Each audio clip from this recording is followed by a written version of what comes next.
discovered that the most terrifying story in American history was never told. Imagine a woman who transformed decades of torture into a revenge so calculated and brutal that even today, more than 150 years later, no one dares speak her name in Baton Rouge. Prepare to meet Louise Harbour, the slave who became her master's nightmare, proving there's a limit to human cruelty, and when that limit is crossed, what emerges can be more terrible than any monster.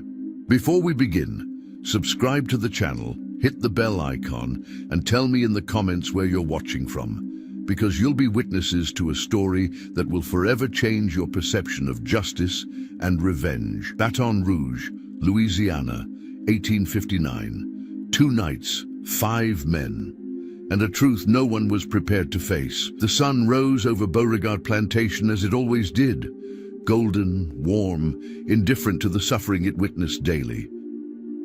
Louise Harbour walked through the corridors of the big house with measured steps, carrying a silver tray that reflected her impassive face. At 32 years old, she had learned the most valuable art for an enslaved woman: becoming invisible. "Louise!" Master Beauregard's harsh voice echoed through the hallway. "Where the hell is my coffee?" "Coming, sir," she replied, keeping her eyes down. But behind those lowered eyelids, Louise memorized every detail. The way he held the whip, even inside the house. The whiskey stain on his white shirt, the sour smell of sweat and tobacco that always accompanied him. The loose floorboard near his desk that creaked when stepped on. The heavy brass letter opener he kept within arm's reach. Every detail catalogued, filed away in a mind that had been sharpened by decades of survival. 23 years, Louise thought as she entered the office. 23 years since they brought me to this house. Every day catalogued, every humiliation archived. Master Beauregard didn't even look up from his papers when she placed the cup on the mahogany desk. His fat fingers leafed through sale documents. More slaves arriving, more lives being traded like cattle. Louise knew this routine. She had witnessed hundreds of families being separated in that very office, children torn from mothers' arms, husbands sold away from wives, all while Beauregard counted his profits and planned his next acquisition. The morning light streaming through the tall windows illuminated dust motes dancing in the air, but Louise saw something else in that light: opportunity. She had been studying the patterns of this house for over 2 decades. She knew when each servant moved through the halls, when the overseers made their rounds, when the master was most vulnerable. "Damn it, this coffee's cold," Beauregard muttered, finally looking up with bloodshot eyes. "Can't you people do anything right?" "You people." The words hit Louise like physical blows, as they always did. But today, instead of the familiar ache of dehumanization, she felt something else stirring in her chest. Something cold and calculating that had been growing in the darkness of her mind for months. "I'll bring fresh coffee immediately, sir," she said, her voice perfectly submissive. But as she reached for the cup, her fingers brushed against the letter opener. Heavy brass, sharp enough to open envelopes. Sharp enough for other purposes.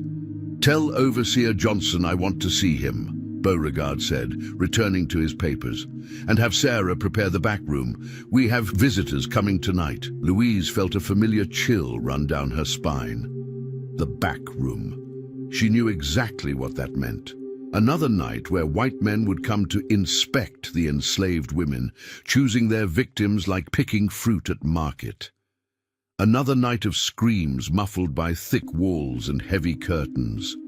Another night where human dignity was stripped away along with clothing. "Yes, sir," she whispered, but her mind was already working. "Johnson will be here. Beauregard, too. Probably 3 or 4 more men from town. All of them drunk, all of them careless." As she walked back toward the kitchen, Louise's bare feet made no sound on the polished wooden floors. She had learned to move like a ghost, to be present but unnoticed, to serve without being seen as human. But tonight, that invisibility would serve a different purpose. The kitchen was bustling with activity as the house slaves prepared for the evening's entertainment. Sarah, barely 18, was kneading bread with trembling hands. The girl had been inspected 3 times in the past month, and each time she returned to the quarters more broken than before. "Sarah," Louise said softly, approaching the younger woman. "Master wants the back room prepared." Sarah's face went pale, the color draining from her dark skin like water from a broken vessel. Again. "But it's only been 2 weeks since—" "I know." Louise placed a gentle hand on Sarah's shoulder, but her touch carried something different now. A promise, a certainty that hadn't been there before. "Don't worry about tonight." "What do you mean?" Sarah's voice was barely a whisper, afraid that speaking too loudly might summon the very horrors they were discussing. Louise looked toward the big house, where smoke was already rising from the chimney. Master Beauregard was probably already drinking, preparing for his evening entertainment. Overseer Johnson would arrive soon, along with the other men who saw enslaved women as nothing more than objects for their pleasure. "I mean," Louise said, her voice carrying a weight that made Sarah look at her with surprise, "that some things are about to change around here." The afternoon passed with agonizing slowness. Louise went through her usual routines, cleaning, serving, being invisible, but every movement was now calculated. She noted the positions of potential weapons throughout the house, the heavy candlesticks in the hallway, the fireplace poker in the parlor, the carving knives in the kitchen, each item assessed for weight, balance, effectiveness. As the sun began to set over the Mississippi River, casting long shadows across the plantation, Louise made her way to the tool shed. Her movements were deliberate, purposeful. She had spent years studying the routines of every man on this plantation. She knew when they drank, when they slept, when they were most vulnerable. The shed smelled of rust and old wood, of tools worn smooth by countless hands. Louise's fingers traced over the various implements, hoes, sickles, hammers. Tools meant for farming, but tonight they would serve a different purpose. She selected a particular blade that caught the dying light, testing its edge against her thumb, sharp enough. "They think they know me," she thought, wrapping the blade in a piece of cloth and tucking it into her apron. "They think 23 years of submission means I'm broken. They think I'm just another piece of property to be used and discarded. They're about to learn how wrong they are." From the big house came the sound of laughter, male voices already drunk, already planning their night's entertainment. Louise closed her eyes and let the sound wash over her. Every laugh was a memory. Every voice was a face she had memorized. Every cruel word was fuel for the fire that had been building inside her for decades. When she opened her eyes again, they held something that hadn't been there before. Something cold and final and absolutely certain. The transformation had begun. Night fell over Beauregard Plantation like a heavy curtain, and with it came the familiar sounds that made every enslaved woman's blood run cold. Horses' hooves on gravel, crunching through the oyster shells that lined the circular drive. Men's voices growing louder with each drink, their laughter carrying across the humid Louisiana air like the calls of predatory birds. The creak of the big house's front door opening and closing as more visitors arrived for their evening's entertainment. Louise stood in the shadows of the slave quarters, watching, counting, memorizing every face, every voice, every detail that might prove useful in the hours to come. The quarters were built in a long row behind the big house, close enough for the slaves to be summoned quickly, but far enough away that their suffering wouldn't disturb the master's sleep. Master Beauregard stumbled onto the front porch, already drunk despite the early hour. His laughter carried across the yard like the bray of a diseased animal, harsh and grating against the evening air. Behind him came Overseer Johnson, a thin, cruel man whose pale eyes had haunted Louise's nightmares for years. Johnson's face was scarred from a childhood bout with smallpox, giving him a perpetually angry expression that matched his temperament perfectly. "Where are those girls?" Beauregard's voice slurred across the night air, his words thick with whiskey and anticipation. "Johnson, go fetch them. Our guests are getting impatient, and I promised them quality merchandise tonight." 3 more men, Louise noted, watching shadows move behind the lit windows of the parlor. "That makes 5 total. Perfect." The additional guests were easily identifiable even from a distance. Thomas Whitmore, the banker who owned the plantation next door, his portly figure unmistakable even in silhouette. Dr. Marcus Webb, whose medical bag sat prominently on the porch railing, the same bag he used to treat slaves like livestock and examine women for their breeding potential. And James Crawford, the sheriff whose badge glinted in the lamplight, the same badge that was supposed to protect people but had never protected anyone who looked like Louise. Johnson cracked his whip in the air, the sound echoing like a gunshot across the plantation grounds. The leather sang through the humid air with practiced precision, a sound that had accompanied countless beatings over the years. "You heard him, Sarah, Louise. Get yourselves cleaned up and get to the house, now, and don't keep the gentleman waiting." Other women emerged from their quarters like ghosts, faces resigned to another night of horror. But Louise felt something different coursing through her veins. Not resignation, not fear. Something much more dangerous, a cold, calculating rage that had been refined by decades of careful observation and patient planning. "Louise," Sarah whispered, grabbing her arm with trembling fingers. "I can't do this again. I can't." The girl's voice broke, and Louise could see the fresh bruises on her neck, barely hidden by the collar of her dress. "You won't have to," Louise said, her voice carrying a certainty that made Sarah look at her with surprise. "Trust me." As they walked toward the big house, Louise's mind catalogued every detail of the plantation's layout. The back door that squeaked on its hinges. She had deliberately avoided oiling it, knowing the sound might prove useful someday. The loose floorboard in the hallway that announced footsteps to anyone listening. The way sound carried through the thin walls. How screams from the back room could be heard in the kitchen if one knew where to listen. Information she had gathered over decades of forced servitude, now transformed into weapons more deadly than any blade. The big house reeked of cigar smoke and whiskey, the smell hitting them like a physical wall as they entered through the servants' entrance. In the parlor, 5 white men sat in leather chairs that had been purchased with the profits from human misery, their faces flushed with alcohol and anticipation. The room was decorated with the finest furnishings money could buy. Persian rugs, crystal decanters, oil paintings of pastoral scenes that bore no resemblance to the reality of plantation life. Louise recognized them all, had served them all at various times over the years. Beauregard, of course, master of this particular hell. Johnson, with his dead eyes and scarred face. Thomas Whitmore, whose banking empire was built on loans secured by human collateral. Dr. Marcus Webb, who treated slaves like livestock and white women like porcelain dolls.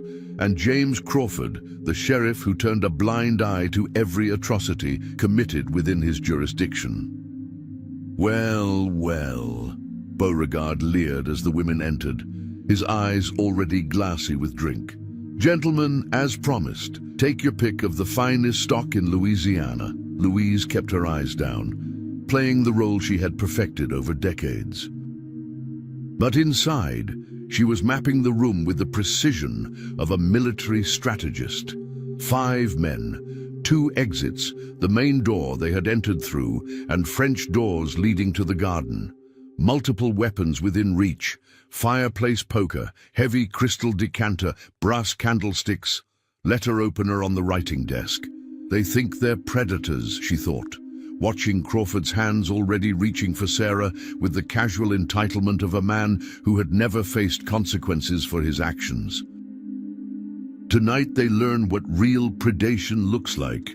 "I'll take the young one," Crawford announced, his sheriff's badge glinting in the lamplight. The same badge that was supposed to protect people like Sarah, now worn by a man who was about to victimize her. "And I'll have Louise," Dr. Webb said, his medical bag sitting beside his chair like a promise of additional horrors. "I've been wanting to examine her for quite some time, see if she's still suitable for breeding." The other men laughed at his crude joke, their voices echoing off the high ceilings. Louise felt their eyes on her like insects crawling across her skin, but instead of the familiar helplessness, she felt something cold and sharp settling in her chest, a clarity she had never experienced before. "Sarah," Louise said quietly, her voice barely audible above the men's conversation, "go to the kitchen. Tell them you need to prepare refreshments for the gentlemen." But they said, "Do it." Louise's voice carried an authority that made Sarah obey without question, recognizing something in her tone that hadn't been there before.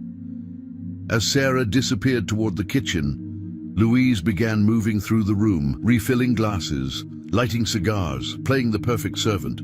But with each movement, she was positioning herself, calculating distances, timing their reactions, noting how the alcohol was affecting their reflexes, their awareness, their ability to respond to unexpected threats.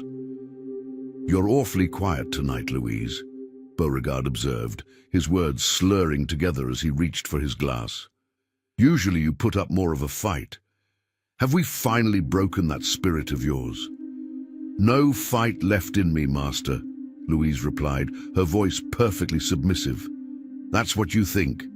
Dr. Webb stood up, swaying slightly as the whiskey affected his balance. "Well then, shall we retire to the back room? I have some new techniques I'd like to try, medical procedures that might prove educational." The other men laughed again, that same cruel sound that had echoed through Louise's nightmares for decades. But tonight, it would be the last time she ever heard it. The back room of Beauregard Plantation had been designed for one purpose: to muffle screams. Heavy curtains blocked the windows, thick carpets absorbed sound, and the walls were lined with fabric that deadened any noise from within. It was a chamber of horrors disguised as a gentleman's retreat, complete with leather furniture and oil paintings that depicted scenes of pastoral tranquility, a grotesque mockery of the violence that regularly occurred within its walls. Louise entered the room behind the five men, her bare feet silent on the Persian rug that had been purchased with profits from human suffering. She had been in this room countless times before, always as a victim, always powerless. But tonight felt different. Tonight, she was the one with a plan. "Now then," Dr. Webb said, setting down his medical bag with practiced precision and beginning to remove his coat. "Let's see what we're working with. I want to examine the merchandise before we proceed." Louise turned to face them, and for the first time in 23 years, she didn't lower her eyes. Instead, she looked directly at each man, memorizing their faces one final time. Beauregard, whose cruelty had shaped her childhood; Johnson, whose whip had scarred her back; Whitmore, who had financed the purchase of her body; Webb, who had examined her like livestock; Crawford, who had ignored every cry for help. "Gentlemen," she said, her voice no longer submissive but cold as winter steel, "you've made a terrible mistake." Before any of them could react, Louise's hand found the heavy brass candlestick she had positioned earlier. The first blow caught Dr. Webb across the temple with surgical precision, the sound of brass meeting bone echoing through the room like a church bell tolling midnight. He crumpled to the floor instantly, blood pooling beneath his head, his medical bag spilling its contents across the expensive carpet. The second blow shattered Whitmore's jaw before he could even scream, the banker's face caving inward with a wet, crunching sound. His cry of pain was muffled by the blood that filled his mouth, teeth scattered across the floor like broken pearls. "What the hell?" Sheriff Crawford started, reaching for his gun with the reflexes of a man who had never faced real danger. But Louise was already moving, her body flowing like water around his clumsy attempt at defense.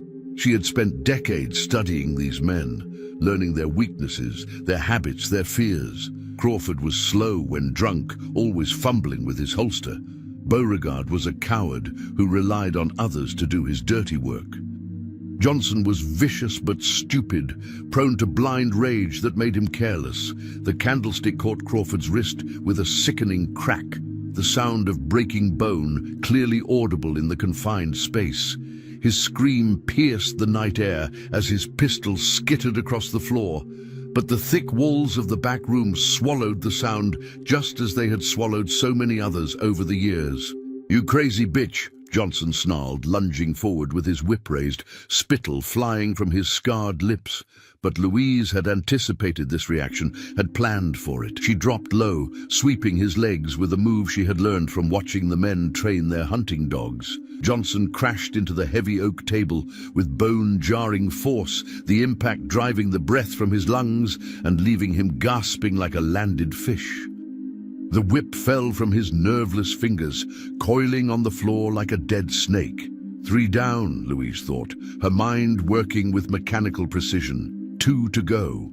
Beauregard had pressed himself against the far wall, his face pale with terror and disbelief. His expensive clothes were stained with sweat and something else. The acrid smell of fear-induced incontinence filled the air. "This isn't possible," he whispered, his voice cracking like a child's. "You're just a slave. You're nothing." Louise turned to face him, and in her eyes he saw something that made his bladder release completely. This wasn't the broken woman he had tormented for decades. This was something else entirely, something that had been forged in the fires of his own cruelty, tempered by years of systematic brutalization, and now emerged as his worst nightmare made flesh. "Nothing?" Louise's voice was barely above a whisper, but it carried the weight of every beating, every violation, every humiliation she had endured. "Let me show you what nothing can do." She moved toward him with deliberate slowness, savoring the fear in his eyes. Behind her, Whitmore was still choking on his own blood, while Crawford cradled his broken wrist and whimpered like a child. Johnson was beginning to stir, but his movements were sluggish and uncoordinated. "Please," Beauregard begged, sliding down the wall until he was sitting on the floor like a broken doll. "I'll free you. I'll give you money. Anything you want." Louise knelt beside him, close enough that he could smell the soap she had been forced to use to clean herself for their pleasure. "What I want," she said softly, "is for you to understand what helplessness feels like." From Dr. Webb's medical bag, she retrieved a scalpel, its blade gleaming in the lamplight like a promise of pain. The instrument was sharp enough to perform surgery, precise enough for the most delicate procedures, or other uses entirely. "No, no, no," Beauregard sobbed, but Louise's hand was already moving with the steady precision of a surgeon. The first cut was surgical in its accuracy, severing the tendons in his right hand with clinical efficiency. Beauregard's scream was music to her ears, the same sound she had made countless times in this very room, but no one had cared then. "That's for every time you hit me," she said calmly, moving to his left hand with the same methodical precision. "This is for every time you watched and did nothing." Johnson had recovered enough to try crawling toward the door, leaving a trail of blood from where his head had struck the table. Louise caught him by the ankle and dragged him back, his fingernails scratching futilely at the carpet. "Where are you going?" she asked conversationally, as if discussing the weather. "The party's just getting started." From the kitchen came the sound of breaking glass. Sarah must have heard the screams and dropped something in her shock. Louise hoped the girl had the sense to run, to get as far away from the plantation as possible before dawn brought the inevitable search parties. "You can't do this," Crawford gasped, still clutching his broken wrist. "I'm the sheriff. There'll be consequences." Louise laughed, a sound devoid of any warmth or humanity. "Consequences? Like the consequences for all the women you've watched being brutalized in this room, like the consequences for turning a blind eye to every atrocity committed on this plantation." She picked up his fallen pistol, checking the chambers with practiced efficiency. Fully loaded, 6 shots, more than enough for what she had planned. "Tell me, Sheriff," she said, her voice carrying the weight of absolute certainty. "What's the consequence for a slave killing her master?" Crawford's eyes widened as he understood the implications. "Death," he whispered. "Exactly." Louise smiled, but it was the smile of a predator who had finally cornered her prey. "So what's stopping me from killing all of you right now?" The question hung in the air like smoke from the oil lamps. These men, who had wielded absolute power over human lives for decades, suddenly understood what it meant to be powerless. But Louise wasn't finished. Death would be too quick, too merciful. She wanted them to live with what she was about to do. She wanted them to carry the scars, the fear, the helplessness for whatever remained of their miserable lives. The oil lamps flickered in the back room, casting dancing shadows across the walls as Louise worked with the methodical precision of a master craftsman. Each cut was deliberate, calculated to cause maximum pain while ensuring her victims remained conscious. She had learned anatomy from watching Dr. Webb treat injured slaves over the years, knowledge that now served a very different purpose than its original intent. "Please," Whitmore gurgled through his broken jaw, blood frothing at his lips like foam on a rabid dog. "Just kill me." Louise paused in her work, looking down at the banker who had financed the purchase of so many human lives, who had reduced people to numbers in his ledgers. "Kill you? That would be merciful. And when have any of you ever shown mercy?" She returned to Johnson, who lay spread-eagle on the floor, his limbs positioned exactly as he had once forced her to lie during his inspections. The irony wasn't lost on her. The overseer who had controlled every aspect of her physical existence, now completely at her mercy. With Dr. Webb's scalpel, she began carving symbols into his chest. Not random violence, but deliberate marks that would tell a story to anyone who understood their meaning. Each cut was a word in a language these men would never comprehend, but the message would be clear enough to those who mattered. "What are you doing?" Crawford whispered, his voice hoarse from screaming, his broken wrist cradled against his chest. "Leaving a message," Louise replied without looking up from her work. "Every plantation owner from here to New Orleans needs to understand what happens when you push someone too far." The symbols she carved were African, marks her grandmother had taught her before the old woman died in the fields, symbols of justice and retribution that predated the white man's arrival in Louisiana. Her grandmother had been born free in Africa, had known a time when their people were not property but human beings with names, histories, and dignity. Each cut was a word in that ancient language. Justice, retribution, freedom, dignity. Words that had been stolen from her people along with their bodies, now written in blood, and pain across the flesh of their oppressors. Johnson's screams had faded to whimpers, his voice hoarse from crying out. Louise had been careful to avoid major arteries, ensuring he would live to bear her message. The cuts were deep enough to scar permanently, but shallow enough to heal, eventually. He would carry these marks for the rest of his life, a permanent reminder of this night. "Your turn," she said to Crawford, wiping the bloody scalpel on Johnson's shirt with clinical efficiency. The sheriff tried to crawl away, but his broken wrist made movement agonizing. Louise caught him easily, her strength surprising even herself. Years of hard labor had made her muscles like steel cables beneath her dark skin, and decades of carrying heavy loads had given her an endurance these soft, pampered men could never match. "I have a family," Crawford pleaded, his voice breaking like a child's. "Children." Louise's hand stilled for a moment, the scalpel poised above his forehead. "So did I once, before you and your kind decided I was property instead of human." She had been 7 when they separated her from her mother, sold to different plantations like livestock at market. The memory of her mother's screams still echoed in her nightmares. A woman torn from her child, never to see her again. But tonight those screams were being answered, that injustice finally addressed. The scalpel found Crawford's forehead, carving the first symbol with surgical precision. He fainted from the pain, his body going limp, but Louise simply waited for him to regain consciousness before continuing. She wanted them all awake for this. She wanted them to feel every second of what she had felt for 23 years. When Crawford's eyes fluttered open, she continued her work. Each symbol was carefully placed, each cut precisely measured. By the time she finished, his forehead bore the African word for oppressor, a mark that would brand him for life. Beauregard had soiled himself completely, reduced to a sobbing wreck in the corner.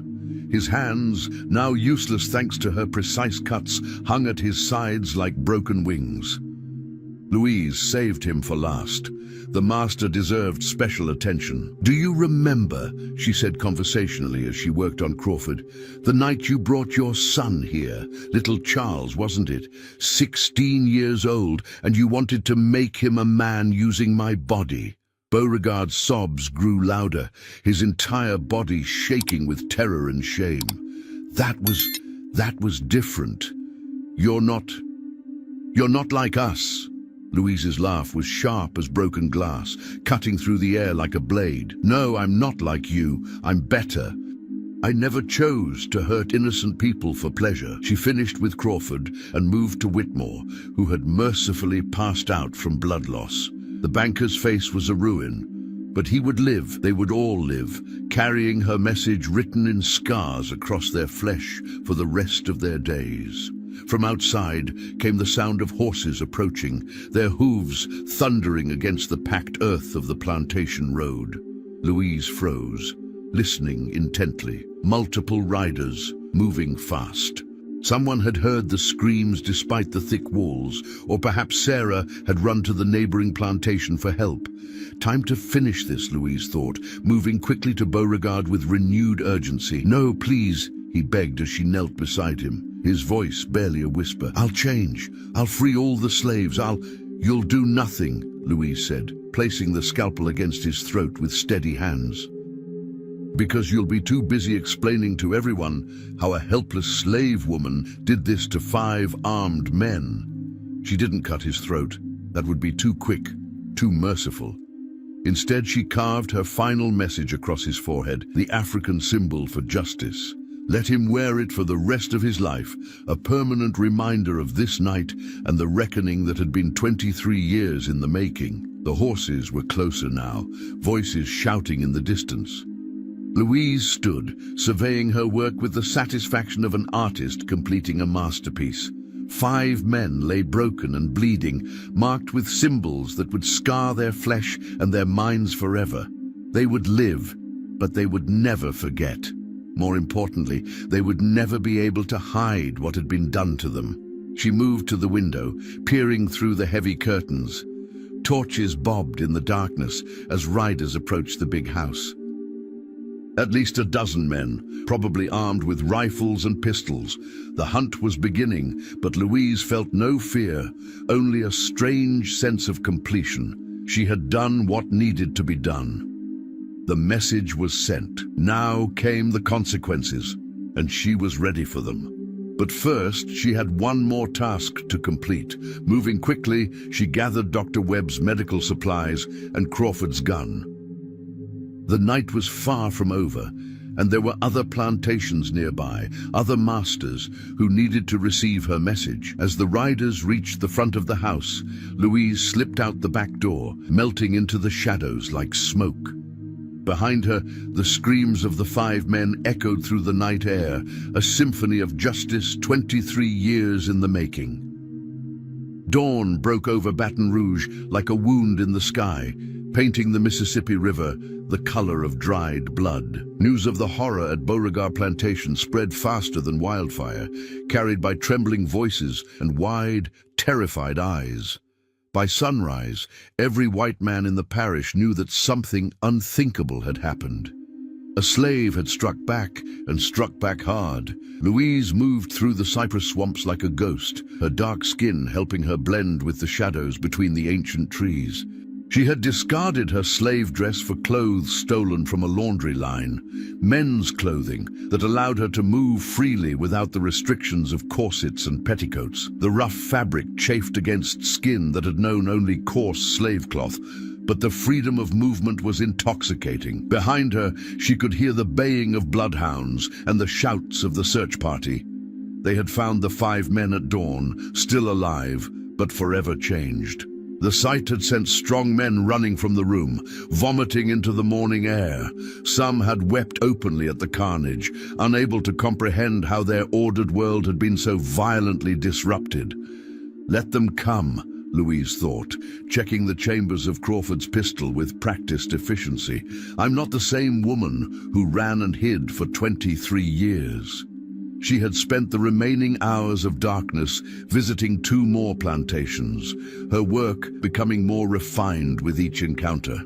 The Whitmore estate, where she had left the overseer with a message carved into his back, the African symbol for cruelty etched deep enough to ensure permanent scarring.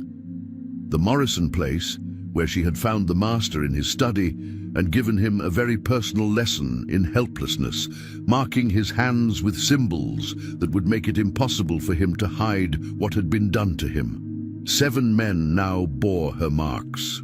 7 men who would carry her message for the rest of their lives, living reminders of what happened when human beings were pushed beyond their breaking point. But Louise wasn't finished. Not yet.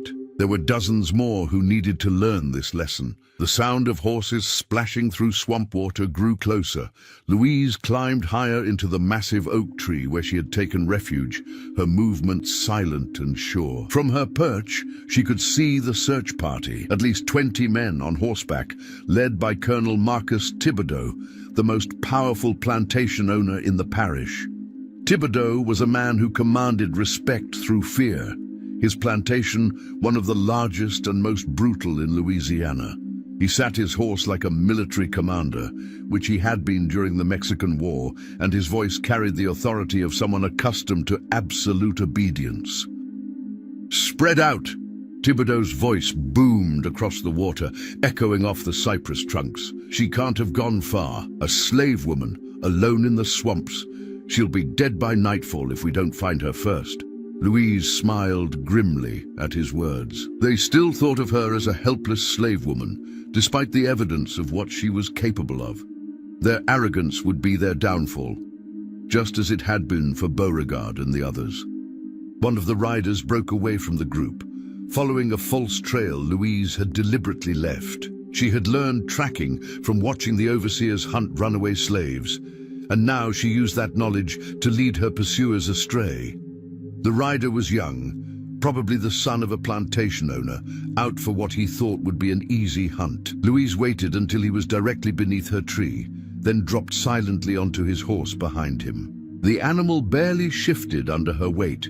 She had learned to move without disturbing even the most skittish horses during her years of stable work. The man's scream was cut short as Louise's arm encircled his throat, applying pressure to the carotid artery with surgical precision. She had learned this technique from watching Johnson subdue rebellious slaves, but she applied it with far more skill than the brutal overseer had ever possessed. The rider went limp in seconds, unconscious but alive. Louise guided his horse deeper into the swamp, away from the search party. When she was satisfied they were alone, she dismounted and dragged the man to a small island of solid ground. He was young, maybe 25, with the soft hands of someone who had never done real work. Probably the son of a plantation owner, raised on the profits of human misery. When he regained consciousness, he found himself tied to a cypress tree with his own rope, Louise sitting calmly in front of him on a fallen log. The swamp around them was alive with the sounds of insects and birds, but to the young man, it might as well have been the depths of hell. "Who are you?" he gasped, struggling against his bonds with growing panic. "I'm the monster you're hunting," Louise replied matter-of-factly, her voice calm as still water. "Though I prefer to think of myself as a teacher. You're insane. When they find you, they won't." Louise's voice carried absolute certainty. the confidence of someone who had survived in hostile territory for decades. "I've been invisible for 23 years. I know these swamps better than any of you. I know where to hide, where to strike, where to disappear." She leaned forward, studying his face with the intensity of a scientist examining a specimen. "What's your name?" "I don't have to tell you anything," he said, trying to project defiance despite the tremor in his voice.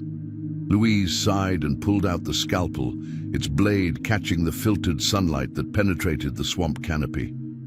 "We can do this the easy way or the hard way. I've had a very long night, and my patience is wearing thin." "Robert," he said quickly, his bravado crumbling at the sight of the blood-stained blade. "Robert Thibodeau, the Colonel's son." Louise nodded with satisfaction. "Perfect. You're going to carry a message to your father." "What message?" Louise began carving, her movements precise and practiced. Robert's screams echoed across the swamp, but the sound was swallowed by the vast wilderness. When she finished, she had carved a single word across his forehead in the ancient script her grandmother had taught her: justice. "Tell your father," Louise said as she untied him, "that this is just the beginning. Tell him that every plantation owner in Louisiana has a choice to make: free their slaves or face the consequences." Robert stumbled away, clutching his bleeding forehead, his horse long since fled in terror. Louise watched him go, knowing he would deliver her message. Fear was a powerful motivator, and the sight of the Colonel's son bearing her mark would send shockwaves through the plantation elite.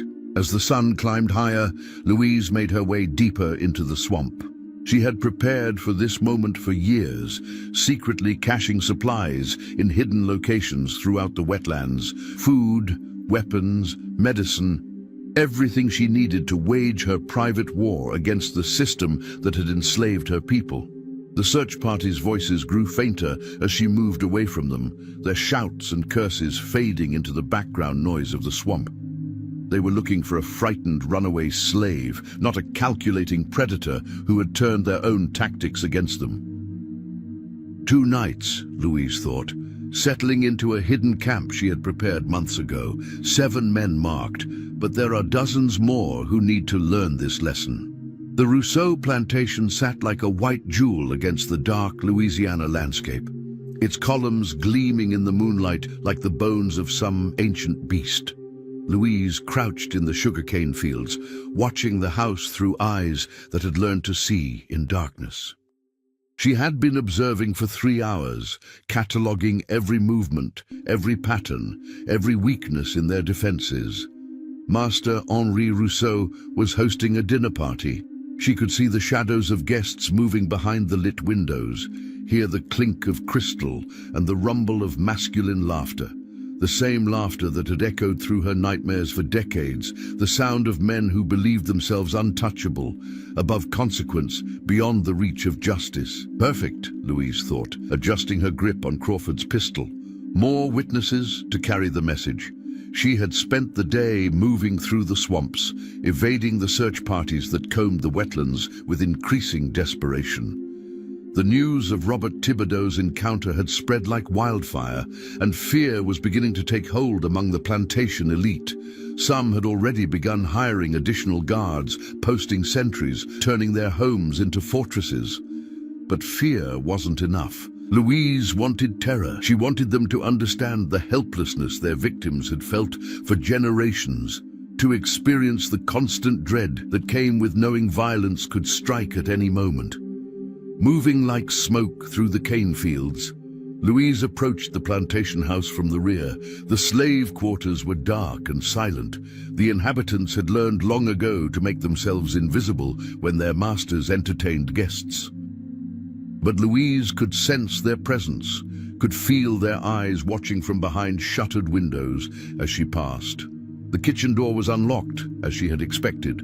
House slaves were required to move freely during dinner parties, serving the endless needs of their masters and their guests. Louise slipped inside, her stolen men's clothing allowing her to move without the rustle of skirts that might betray her presence. The kitchen was empty except for an elderly slave woman washing dishes, her hands moving with the mechanical precision of someone who had performed the same task thousands of times. Louise recognized her. Mama Celeste, who had worked in this house for 40 years, who had seen generations of slaves born, sold, and broken within these walls. The old woman looked up as Louise entered, her eyes widening in recognition. "Child," Celeste whispered, her voice barely audible above the sound of running water. "What are you doing here? They got every white man in the parish looking for you." "I know," Louise replied softly, moving closer to the window that overlooked the dining room. "How many guests tonight?" Celeste glanced toward the dining room, where voices rose and fell in animated conversation punctuated by bursts of cruel laughter. "6 plus Master Henry. They've been drinking since sunset, talking about what they're gonna do when they catch you." Louise's smile was cold as winter steel, devoid of any warmth or humanity.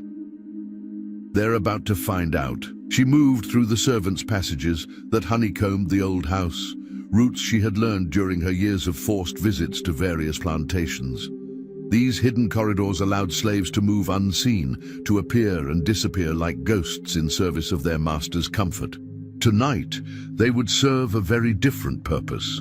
Through a crack in the wall, Louise observed the dining room. 7 men sat around a mahogany table laden with fine china and crystal, their faces flushed with wine and self-importance.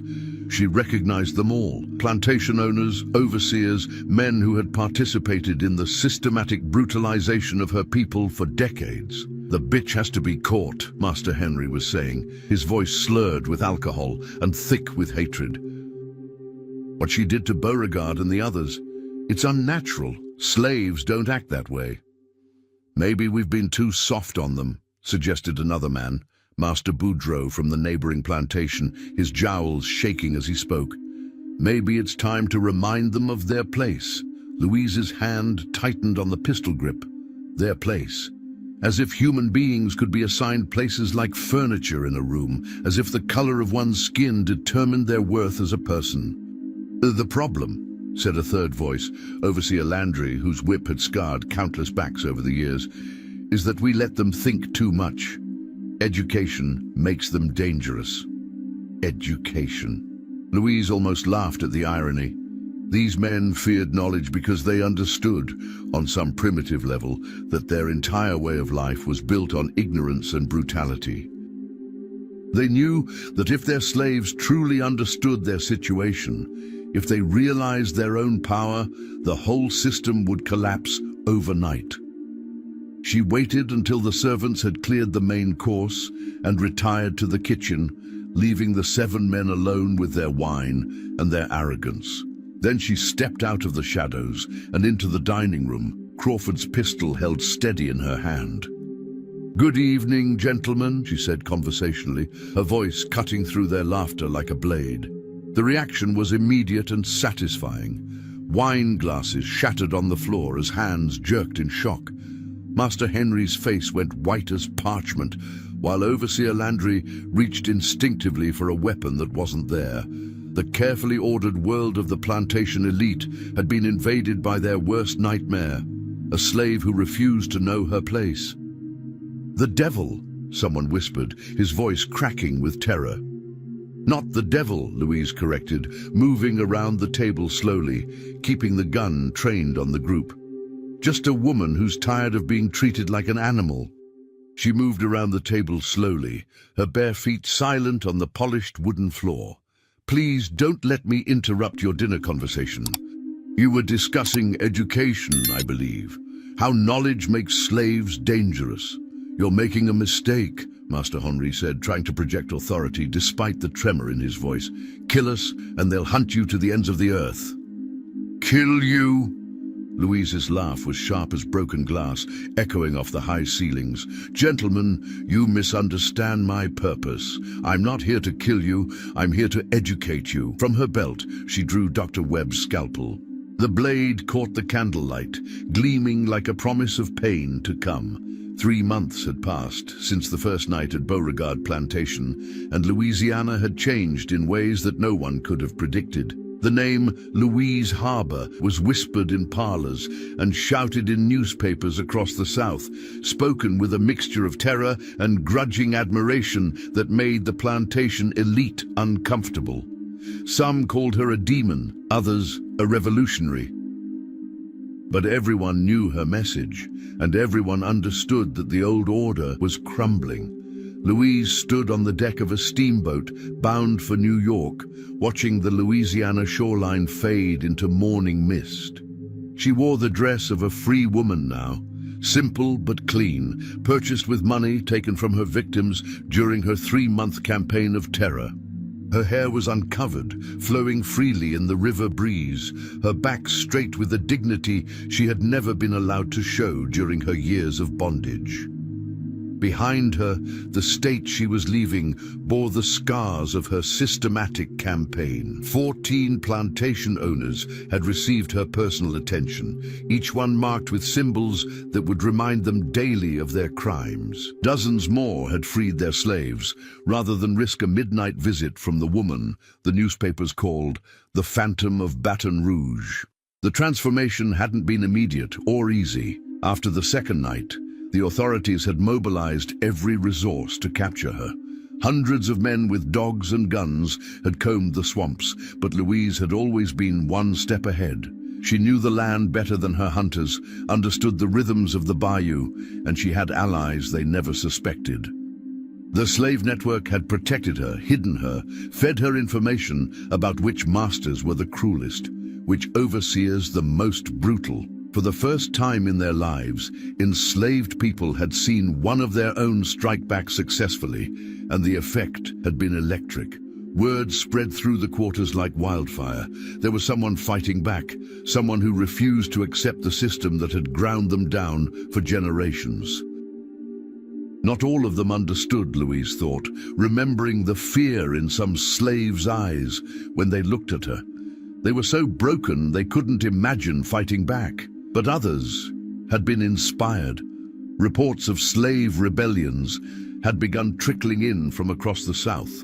Small acts of defiance at first, work slowdowns, accidents that destroyed equipment, mysterious fires in cotton fields. But the spirit of resistance was spreading, carried by whispered stories of the woman who had turned the tables on her oppressors. The steamboat's whistle blew, a mournful sound that echoed across the water like a funeral dirge for the Old South. Louise pulled her shawl closer against the morning chill and thought about the letter in her pocket. Correspondence from abolitionists in the North who had heard her story and wanted to meet her. She had become a symbol, they said. A living proof that the enslaved were not the helpless victims their masters claimed them to be. Her story was being told in secret meetings and underground newspapers, inspiring others to action. Frederick Douglass himself had written to her, expressing his admiration for her courage and inviting her to speak at abolitionist gatherings. But symbols come with a price, Louise reflected, touching the scars on her own hands. Marks left by 23 years of bondage that would never fully heal. The final confrontation had come 2 weeks ago, when Colonel Thibodeau had cornered her in an abandoned sugar mill outside Baton Rouge. He had brought 20 men, thinking numbers would be enough to capture one woman. He had been wrong, catastrophically wrong. Louise had turned the mill into a trap, using her knowledge of the building's layout to pick off his men one by one. She had spent weeks preparing the site, placing weapons and creating escape routes, turning the abandoned structure into a fortress that favored the defender. When it was over, Thibodeau lay bleeding from a dozen precise cuts, his son Robert weeping beside him. "Why?" Thibodeau had gasped, his voice weak from blood loss. "We gave you food, shelter, purpose. Why throw it all away for this madness?" Louise had knelt beside him, her voice soft but implacable as steel. "You gave me nothing. You stole my life, my family, my humanity. I'm simply taking back what was always mine." She had left him alive, like all the others. Death would have been mercy, and mercy was something these men had never shown her people. Instead, she had carved the word oppressor across his forehead in the ancient script, ensuring he would carry her message for whatever remained of his life. Now, as the steamboat carried her toward freedom, Louise thought about the future. The abolitionists wanted her to speak at their meetings, to tell her story to audiences who had never seen the reality of slavery. They wanted to use her as a weapon against the institution that had created her, to show the world what happened when human beings were pushed beyond their limits. Let them, she decided, watching a flock of pelicans wheel over the muddy water. I've learned to be many things: invisible, patient, deadly. Now I'll learn to be a voice. A young white woman approached her at the rail, her face earnest and sympathetic. She wore the simple dress of a Quaker, and her eyes held the fervor of someone committed to a righteous cause. "Excuse me," she said hesitantly. Are you Louise Harbour?" Louise studied the woman's face, seeing genuine curiosity rather than fear or condescension. "I am. I'm Sarah Mitchell from the Anti-Slavery Society in Boston. We've been following your campaign. What you did was extraordinary." "What I did was necessary," Louise corrected, her voice carrying the weight of hard-won wisdom. "And it's not finished." Sarah's eyes widened with a mixture of excitement and apprehension. "You mean to continue?"